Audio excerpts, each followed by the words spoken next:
Hello, students. Today we will be discussing a very interesting topic. The topic is battles of Panipat. Right? This topic is historically very important as part of GS, as part of various competitive examinations. Even recently, we have been seeing that a lot of current affairs are also coming from history. So, even though it relates to history, right, and it's also coming in a lot of current affairs.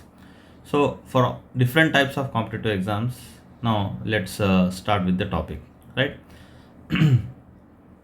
So first of all, what's the news? Because see, recently this topic was in news. Maharashtra Chief Minister, as we know, Devendra Fadnavis, he is saying that Panipat battle is a symbol of Maratha bravery. It's not a symbol of defeat, right? We all know that in the third battle of Panipat, Marathas have lost, right? But what Maharashtra Chief Minister is saying that this particular battle is a symbol of Maratha bravery. It is not a symbol of defeat. Now, why does is or why is he saying like that? What Panipat battle happened in that particular battle, and what are the other battles? Because a lot of battles have happened in Panipat. Why a lot of battles are happening in the past, in the medieval history particularly, battles happening in and around Panipat region? What is the reason, and what are the different important wars that were fought over there? We'll see all those details in the coming session, right? So yeah, first of all we need to understand where Panipat is. యాక్చువల్గా పానిపత్ ఎక్కడుంది, పానిపత్కి అంత importance ఎందుకు, right? ఇక్కడ మీరు కాస్త మ్యాప్లో చూస్తే మీకు తెలుస్తుంది. ఇండియా మ్యాప్లో ఇక్కడ మీకు ఏదైతే కనిపిస్తుందో ఇది మరాఠా ఎంపైర్, రైట్? అంటే ఆరెంజ్ కలర్లో మీరు అయితే చూస్తున్నారో, near bit orange are peachish colour, ఇది మరాఠా ఎంపైర్, రైట్? ఇక్కడ మరాఠా ఎంపైర్ చూసుకుంటే మీరు సౌత్ నుంచి నార్త్ వరకు ఎక్స్పాండ్ అయ్యింది, right?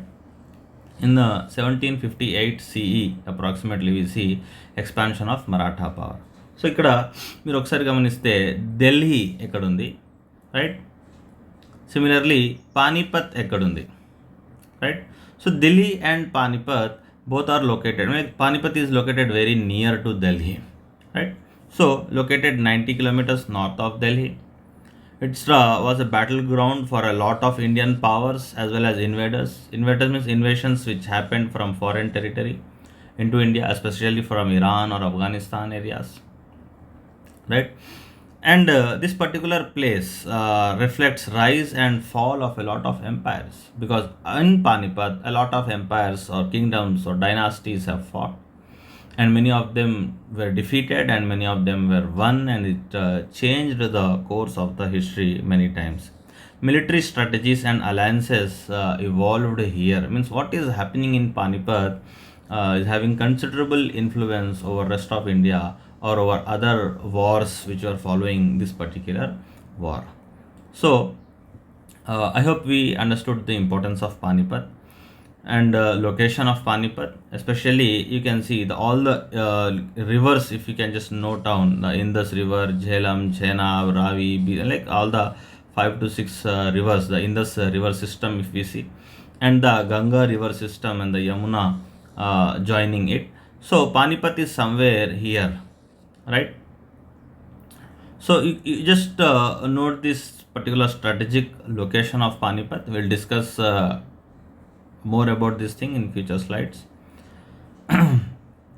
Then what were the important battles that were fought at Panipat?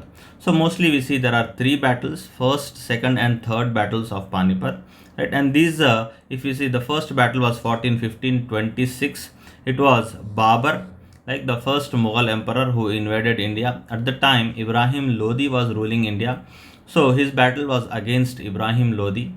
And the second war was Akbar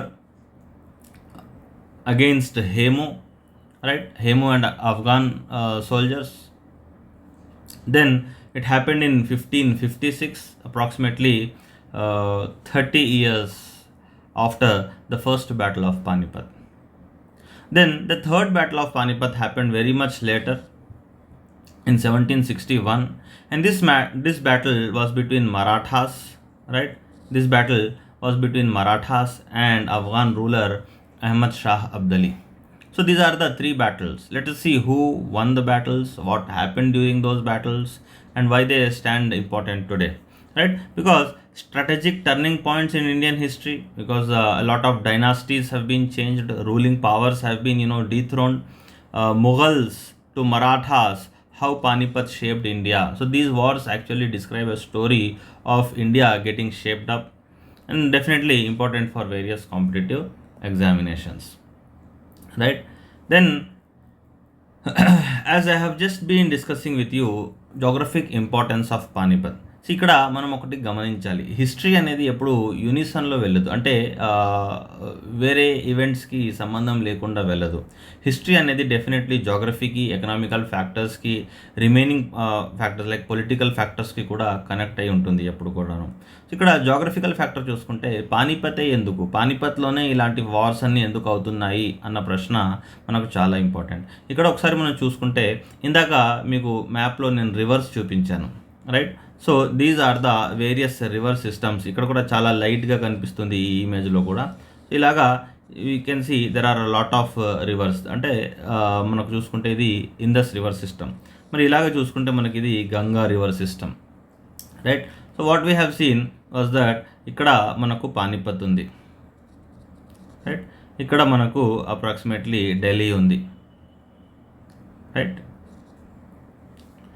so see what is the geographic importance అంటే, ఇక్కడ importance అనేది let us just say if this is the Afghan territory, this is the Persian or Iranian territory, ఇక్కడ నుంచి invaders వస్తున్నారంటే they have to cross these mountain ranges, right? I hope you can see a lot of, ఇక్కడ చూడండి ఎలాగా మనకు mountain ranges ఉన్నాయో completely, right? ఇండియాకి west సైడ్లో, ఇండియాకి నార్త్ సైడ్లో, ఇండియాకి నార్త్ ఈస్ట్ సైడ్లో కూడా చూసుకుంటే హిమాలయాస్ అవ్వచ్చు, లెఫ్ట్ సైడ్లో హిందూకుష్ మౌంటైన్ రేంజ్ అవ్వచ్చు, రైట్? ఇలాగా చూసుకుంటే చాలా మౌంటైన్ రేంజెస్ ఉన్నాయి.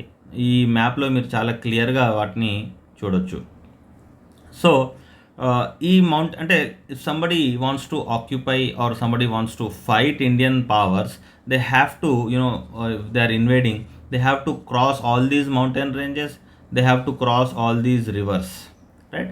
అంటే once they are crossing all these mountains and rivers, the very first point అంటే ఒక ప్లెయిన్ ఏరియా, అంటే ఫస్ట్ ఒక చాలా పెద్ద ఏరియా ఎక్కడైతే మనం వార్ చేసుకోవచ్చు, ఆ large area which is suitable for a huge war, ఒక levelled play ground, let's say for example చాలా పెద్ద గ్రౌండ్, ఓపెన్ గ్రౌండ్ అనేది మనకు ఈ రివర్స్ కానీ ఇలాంటివి what you say mountain ranges కానీ దాటినాక ఫస్ట్ అనేది పానిపత్ దగ్గరే మనకు ఇలాంటి లొకాలిటీ అవైలబుల్ ఉంది. అందుకే that is the very much reason that Panipat, lot of battles were fought at this particular Panipat. ఇంకా చూసుకుంటే this is on the Grand Trunk route, right? Grand Trunk route అంటే the route which in the ancient times which used to connect India to the rest of the Asia, specifically Western Asia or Central Asia.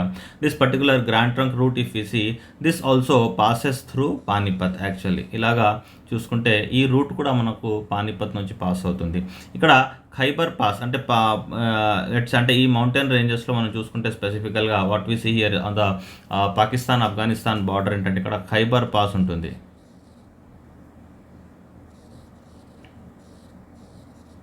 Right? So Khyber pass ద్వారా వచ్చినప్పుడు ఆ route అంటే ఆ grand trunk route అనేది పానిపత్ ద్వారా వెళ్తుంది కాబట్టి అది కూడా ఆన్ రూట్ అవుతుంది కాబట్టి ఇంపార్టెంట్ అవుతుంది, right? Flat terrain, right? Flat terrain and nearer to Delhi, అంటే ఇక్కడ స్ట్రాటజిక్ బఫర్ జోన్ అని చెప్తున్నాము. లెట్స్ సే ఢిల్లీలో ఉన్న కింగ్ డెఫినెట్లీ ఎనిమీ అనేది ఢిల్లీ దాకా రావాలని ఎప్పుడు అనుకోడు, right? He will wish that enemy should be stopped somewhat far away from Delhi. Therefore ఢిల్లీలో ఉన్నటువంటి రాజులు కూడా ఏంటంటే they use to travel some distance so that enemy can be stopped at the farthest location from Delhi. అలాంటి location కూడా చూసుకుంటే పానిపత్, ఎందుకంటే పానిపత్ దాటాలి అంటే again you have to cross a lot of rivers and all those things. So that was considered as the safe location. ఒక buffer zone లాగా కూడా దాన్ని ట్రీట్ చేయడం అనేది అప్పుడు జరిగింది. So I hope you understood the strategic or you can say geographical importance of this particular place called Panipat. Now we'll see the various battles. First battle మనం అనుకున్నట్టుగా let us as we have said 1526లో first battle జరిగింది, right? So చూసుకుంటే April 1520 exact date అవసరం లేదు, but just I'm informing, right. As we have seen, Babur versus Ibrahim Lodi. So Babur was an Afghan, or basically if you can say Central Asian ruler, uh, specifically nearer to Kabul or Afghanistan. Now he wanted to invade India, right? Now why he wanted to invade India? What were the causes of the battle? First thing is Babur's ambitions. Now what is the ambition? Now he wants to expand his kingdom, right? Babur wants to expand his kingdom. Therefore he was not able to expand in the westwards because there were a lot of small kingdoms. But in India we see there is some weaknesses. There was no strong kingdom at that time in India, or specifically in northern India, who can stop, like like Mauryas or Guptas, who have been very successful in stopping the invasions. Such a kind of huge empire was not there, and therefore we can say whatever kingdoms were a bit weak, and it was very easy for Babur to invade east instead of going west into Central Asia or Western Asia, right? Therefore his ambitions, always he wanted a bigger and larger empire, and that was the reason. Second thing is invitation from Indian nobles, right? A lot of nobles from India, like the nobles of Ibrahim Lodi himself, like Daulat Khan Lodi, or we can say his enemies, or enemy states like Rana, Sangha, etc. They have also invited Babur to come to India and to defeat Ibrahim Lodi. Now why? Because Lodi was a bit unpopular because of his because of his strict or attitudinal tendencies. Again, discontent within the Lodi empire, as I've just seen, a lot of people were not satisfied with Lodi himself as the ruler, right? Now in this particular battle, what we see, Babur is having around 12,000 soldiers, right, and 20 to 24 cannons. Now this part is becoming more important. Now Lodi is having around 1 lakh soldiers and around 1,000 elephants. See how much, you can just simple say that, seeing these particular factual data, we can easily say that Lodi should have won the war. But see, that doesn't happen. History, that's the that's the irony in history, or that's the interest in history, that we can say, even though having a lot of soldiers and a lot of elephants, Ibrahim Lodi has lost the war. Let's see a few of the reasons what happened and why Ibrahim Lodi lost the war, right? Because of these strategies. See, as we can say generally, never underestimate the power, right? So Ibrahim Lodi has definitely underestimated the power of his enemy. He thought Babur is having very less army, he can easily defeat him. But Babur was having a better strategies. So strategies are always important. What were the strategies? There was a new tactic called as a Tulgema, means division of army into 3 divisions. So let's say if this is Panipat, this is Delhi. Let's say Ibrahim Lodi's army is coming from here. What Babur did, he divided his army into central unit, eastern unit, and western units, right? So that is something called as flanking, means left side and right side, something like that. So he divided his small army into 3 different divisions. Then again he employed something called as Araba system. Now what is this Araba system? Is like cart mounted field cannons. As we have seen, cannons were there, then again wheeled carts were also there. So what did he do? He basically this right, what he did was, if just say Panipat, and he's having 3 divisions of the army, right? What he did, he placed a lot of bullock carts over here as a defense mechanism, right, and tied all these bullock carts. Then again behind these bullock carts he placed cannons. Behind these bullock carts he placed a lot of cannons who can fire easily from behind these particular bullock carts. He also dig a trench over there. So we can say, like, these particular systems have definitely given an edge to Babur. Use of gunpowder, because cannon is there, so gunpowder was used for the first time on a large scale, basically in Indian scene. And therefore another thing is psychological issue, strategies like loud cannon sounds created confusion and fear among Lodhi's elephant. Now, elephants, because of these cannon sounds, because they were not used to it, so because of these sounds, elephants, war elephants, they started fearing and running here and there. So, which actually the strength of Ibrahim Lodi became his own weakness, right? So, outcome, end of the day, we see Ibrahim Lodi was killed, Mughal Empire began in India, right? So, this is with the first battle. Coming to the significance of this battle, we see first use of gunpowder, as we have seen, military precedent, use of cannons and all these things. Babarnama book gives a lot of details about this particular war, and beginning of Central Asian, or you can say Mughal rule in India. So with the first battle of Panipat, we see Mughal rule was established in India, or Mughal rule began in India, right? Just you can see the map of Lodi Empire, and this empire, or a bigger portion, a particular portion of this particular empire, not completely, fell into the hands of Babur. Now, coming to second battle of Panipat. See, Babur, after Babur, his son was Humayun. Then after Humayun, his son was Akbar. Right, third in line. Right. So let's say 1556. What is happening in the second battle of Panipat? In November 1556, Akbar versus Hemu. Now, who is Hemu? Captured Delhi and assumed the title Vikramaditya. He even Afghans, because see, Lodhis were Afghans, so a lot of Afghans were also giving support to Hemu. He captured Delhi, and a lot of Afghans were also supporting him. So Hemu, with his army, in combination of a lot of Afghan army, right? Again, he clashed with the Mughals, that is Akbar. Akbar basically was 13-year-old, and Humayun died very soon after taking the throne. He didn't live for long. Therefore, you can say unexpected death. That was not dying out of illness or because of age, but he fell from the first floor of his library and he died. That was an accidental death, right? So Akbar was very small, and definitely Hemu thought it was a good opportunity, a great opportunity to defeat the Mughals. So here comes the second battle of Panipat, right? What happened in this war is like Hemu was gaining advantage, because definitely he was having huge army along with Afghan support.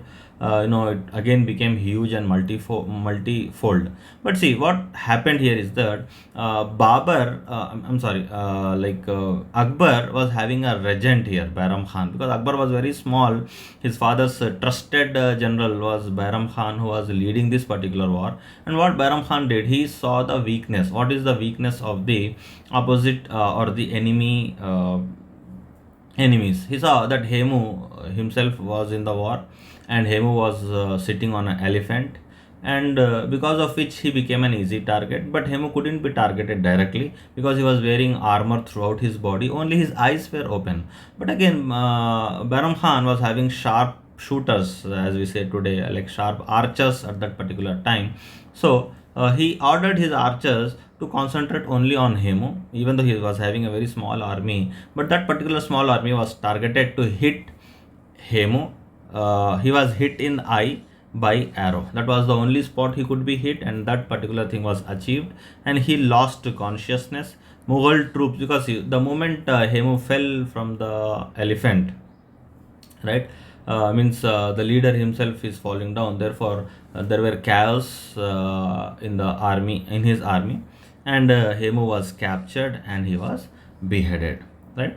So this way we can see in the second battle of Panipat, we can see that Akbar's rule was established, right? This time, earlier, see this here in this map, you can see this particular line, right? This particular line was Mughal Empire in 1525. That is when Babur, 1526, when Babur defeated Ibrahim Lodi.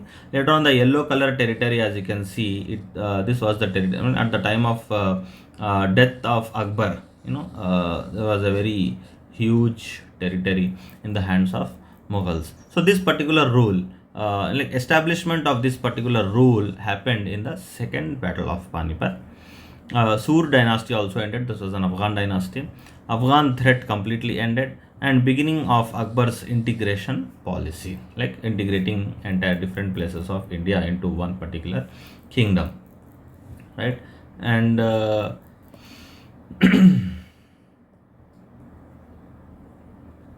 yeah, here in this image you can see Hemu sitting on top of an elephant and being getting targeted easily. This is about second battle of Panipat, right? Now coming to third battle, which is most important for discussion because our topic started with this particular thing. Third battle of Panipat we see happened in 1761. We'll also discuss the situations, but who fought this? Like date, if you see 14th January 1761, it was fought between Maratha Confederacy versus Durrani Empire. Now this was an Afghan empire, Durrani Empire. Right now, Marathas. Why? Because just we have seen the Maratha map in the earlier slides, right? Maratha Confederacy was headed by Sadashiv Rao and Vishwas Rao. Vishwas Rao was the son of Peshwa at that particular time, right? They started from Pune, and some of the Rajputs, other Marathas, Sardars, as well as a few Rajputs also supported Marathas in this particular battle. And you can say from Afghanistan, Ahmad Shah Abdali is also called as Durrani. He's coming in, and from here, from Indian territory, if you see Shujaud Dawla of Awadh and Najibud Dawla of Rohilkhand, they were on the side of Afghans. They were on the side of Ahmad Shah Abdali, right? So again, now let's see what is happening in this particular battle. And if we get to know a bit of background, what was happening, there was a power vacuum basically because the Aurangzeb, who was the last of the strong Mughal rulers, or we can say the early Mughal rulers, Aurangzeb was last among them. And after Aurangzeb, Mughal kingdom started to decline. Right, so he died in 1707. Therefore, there was some sort of political vacuum. Means no one was able to capture the northern India completely, establishing full control over it. Right. Therefore, Mughal empire was also declining.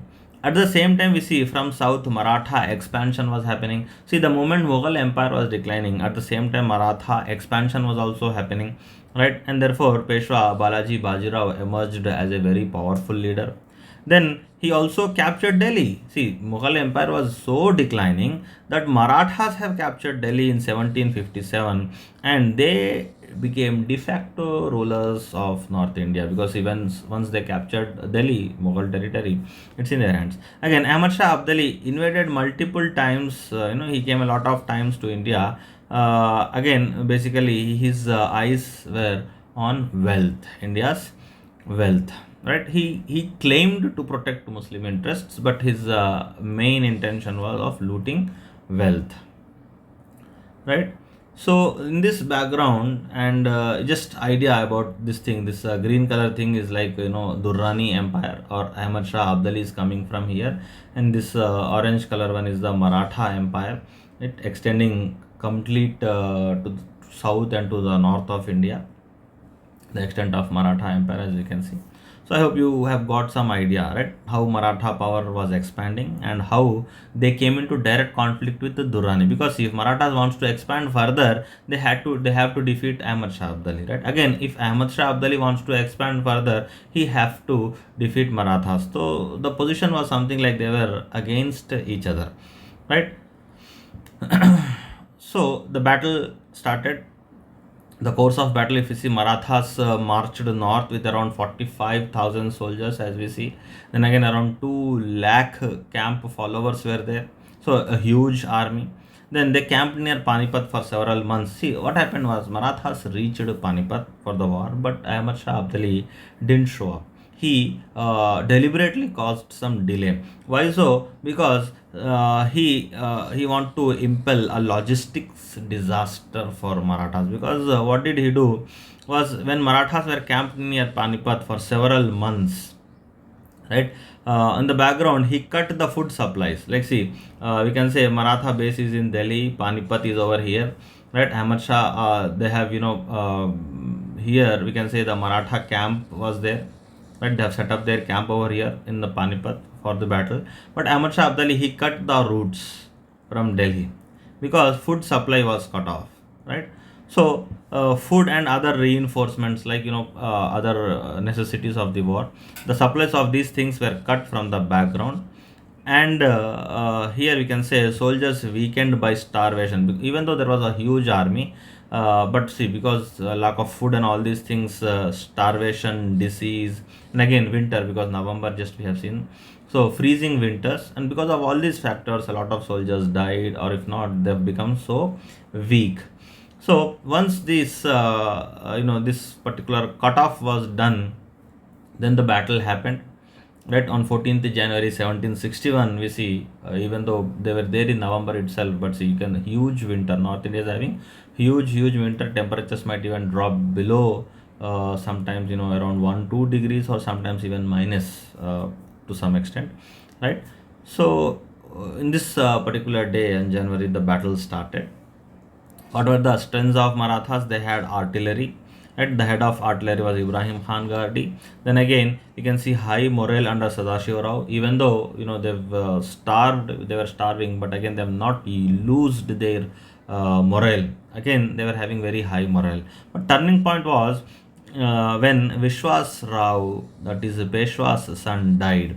The moment in this particular battle, Peshwa's son, that is Vishwas Rao, died, a complete army got panic, and Maratha forces started waning. Now, final blow was Abdali's cavalry encircled the Maratha army, and we can see that even the Sadashiv Rao Bhau, right, was also killed, and many other top gunners, or top persons, top Maratha leaders were killed here. So definitely we see, after all these events, Ahmad Shah Abdali winning this particular third battle of Panipat, right? So what happened because of this war? We see end of Maratha supremacy, even though for a temporary period, right? Severe loss of leadership. Definitely, Peshwa Balaji Bajirao died because his son died. A lot of important leaders died. So Peshwa couldn't hold this, and we see he died as his heart was broken. And again, the moment Maratha supremacy declined, right, there was a huge power vacuum in the North India, because Abdali returned to Afghanistan. He was not interested in India, right? After the defeat of Marathas, he simply went back. He didn't establish any rule over here, and North India remained fragmented. See, earlier Mughals were there, then later on Marathas came and occupied North India. Then later on, what we see, Abdali won the war, but he was not interested in ruling. He went back. Now, who is there to rule North India, right? Therefore, because there was no solid power to rule North India, we say there was a power vacuum.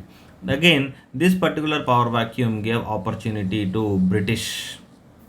So British East India Company filled this particular power vacuum in coming decades. As we can say, in 1764, Battle of Buxar happened, and 1765 we see Diwani rights and all these things. Now British started directly ruling these particular territories, right?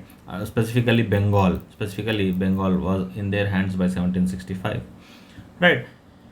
So apart from that, rebuilding of Maratha power, later on we can say, even though Maratha supremacy to some extent have fell in this battle, but again they rebuilt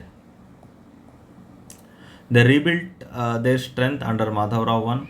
Then and we see Abdali withdrew, means no annexation. He didn't want to expand any territory in India, and he went back. He won the war, right? Now let's see what Panipat as a symbol of Maratha bravery. See, because now we have seen the war, what happened in the third battle of Panipat.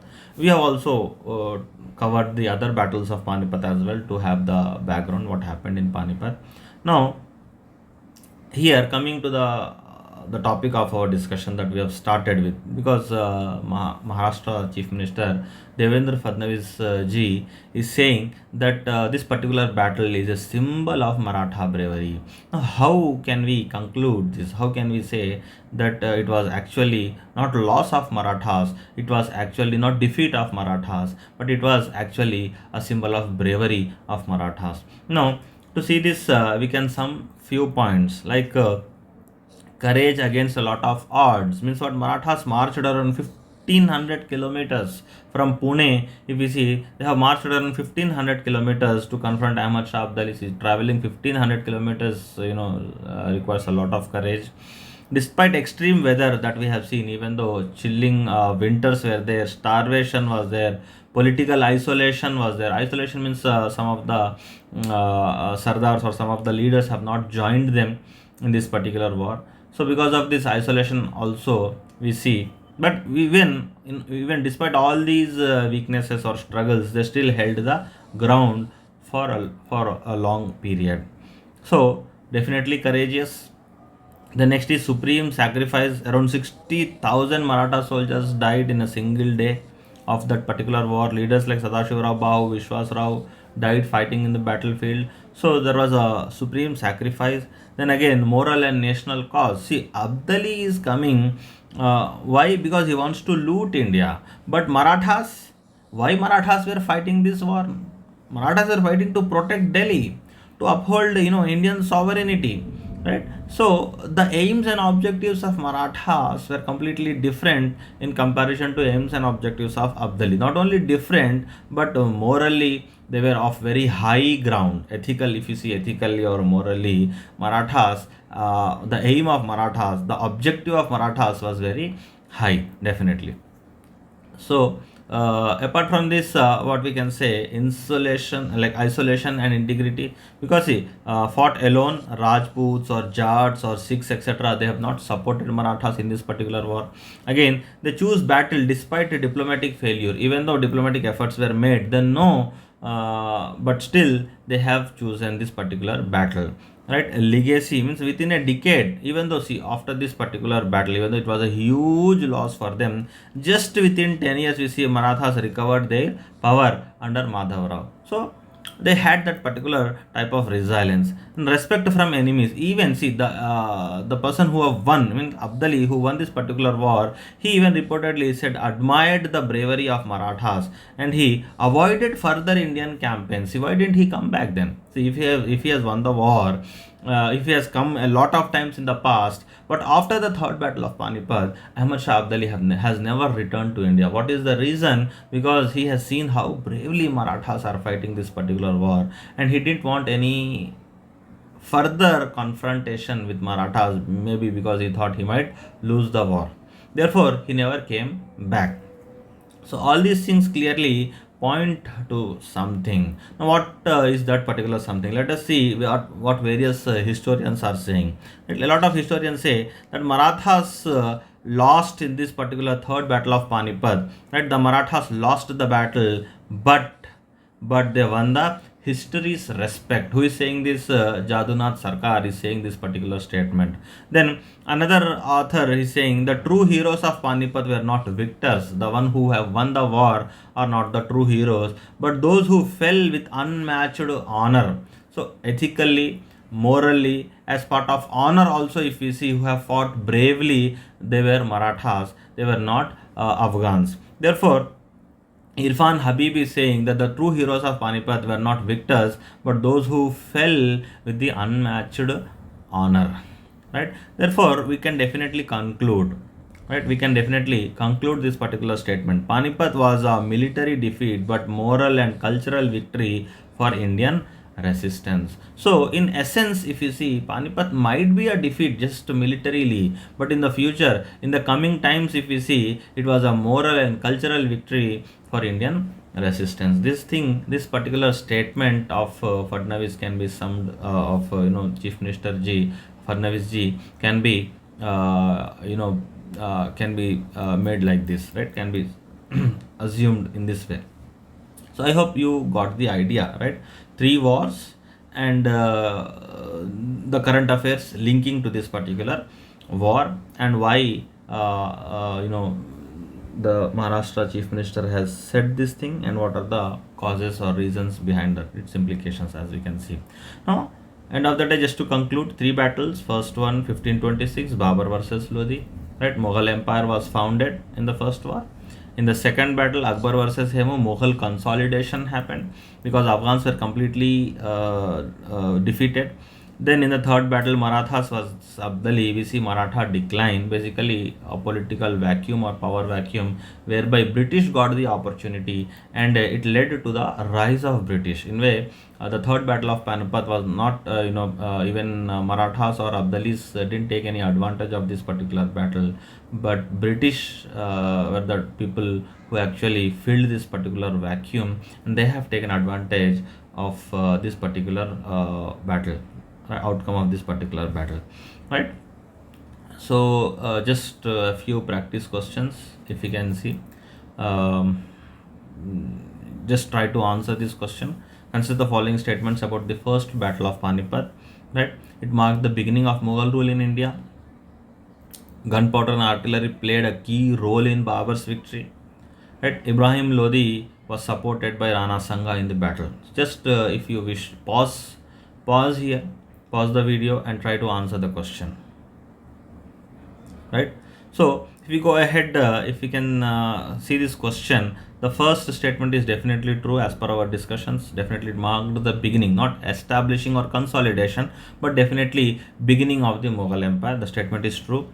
If the statement was like established Mughal rule, or if the statement was like consolidated Mughal rule, then the statement would have been wrong. Here beginning is mentioned, therefore this particular statement can be treated as right. The second is gunpowder and artillery played a key role in Babur's victory. As you have seen, first time in Indian war scenario, gunpowder was used in a large scale in war. The second statement is also true. But Rana Sangha was the person who actually invited Babur to come to India to defeat Ibrahim Lodi. Therefore, definitely Ibrahim Lodi was not supported by Rana Sangha. So first and second statements are true. The answer could be A. Right?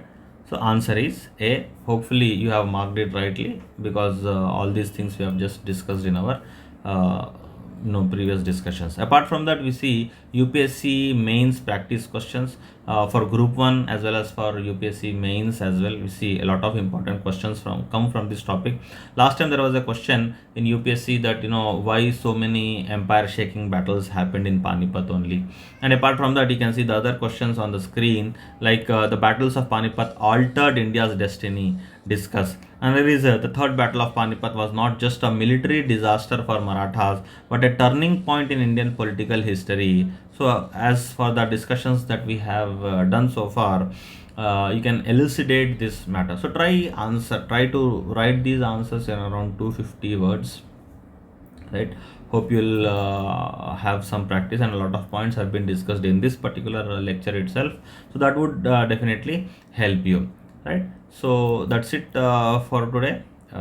Thank you and have a nice day. I wish you all a lot of good preparation. That's it, enough. Thank you.